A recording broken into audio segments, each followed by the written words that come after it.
ഈ വീഡിയോയിൽ നമ്മൾ ആഡ് ചെയ്തേക്കുന്ന മൂഗ സിൽക്ക് ഫാബ്രിക്കിൽ ഹാൻഡ് എംബ്രോയ്ഡറി ആയിട്ടുള്ള നല്ല ബ്യൂട്ടിഫുൾ ആയിട്ടുള്ള ഒരു സാരിയുടെ കളക്ഷനാണ്. നല്ലൊരു ഓഫ് വൈറ്റ് ടോണിലേക്കാണ് നമുക്ക് സാരി വരുന്നത്.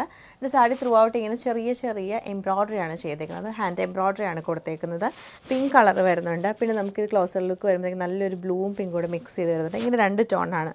പിന്നെ നമുക്ക് സെൻട്രൽ ഫ്ലവർ ഒരു പീച്ച് കളർ കൊടുത്തിട്ട് അങ്ങനെ സാരി ത്രൂ ഔട്ട് നമുക്ക് ഈ ഒരു എംബ്രോയ്ഡറി ആയിരിക്കും വരുന്നത്. ബോർഡേഴ്സിലൊക്കെ ചെറുതായിട്ട് ഇങ്ങനെ ഗ്യാപ്പ് ഇട്ട് നമുക്കൊരു എംബ്രോയ്ഡറി കൊടുത്തിട്ടുണ്ട്. നല്ല ഭംഗിയായിട്ടോ സാരി കാണാൻ. എന്നിട്ട് നമുക്കിതിൻ്റെ പല്ലു വരുമ്പോഴത്തേക്ക് ഹെവി ആയിട്ടുള്ള ഒരു വർക്കാണ് ചെയ്തേക്കുന്നത്. നല്ല വീതിക്ക് ഒരു ബോർഡർ പാറ്റേൺ, തിക്കായിട്ടുള്ള ഹാൻഡ് എംബ്രോയ്ഡറിയാണ് കൊടുത്തേക്കുന്നത്. നല്ല സിമ്പിളായിട്ടുള്ളൊരു സാരിയാണ്. നമുക്കൊരു ഫംഗ്ഷനൊക്കെ ആണെങ്കിൽ യൂസ് ചെയ്യാൻ പറ്റിയ നല്ല എലഗൻ്റ് ആയിട്ടുള്ള സാരിയാണ്. അതുപോലെ തന്നെ ബ്ലൗസ് പീസ് വരുമ്പോഴത്തേക്ക് ഇങ്ങനെയാണ് ബ്ലൗസ് പീസിൻ്റെ പാറ്റേൺ വരുന്നത്. സൈഡിൽ നമുക്കൊരു ബോർഡർ, നല്ല ഭംഗിയായിട്ട് ബോർഡർ ചെയ്തിട്ടാണ് മൾട്ടി കളേഴ്സ് വെച്ചിട്ടാണ് ചെയ്തേക്കുന്നത്. സെയിം നമുക്ക് ഈ സാരിയിൽ വന്ന ഫ്ലവർ എംബ്രോയ്ഡറി തന്നെയാണ് ബ്ലൗസിലും കൊടുത്തേക്കുന്നത്. ഇങ്ങനെയാണ് ഇതിൻ്റെ ഒരു പാറ്റേൺ വരുന്നത്.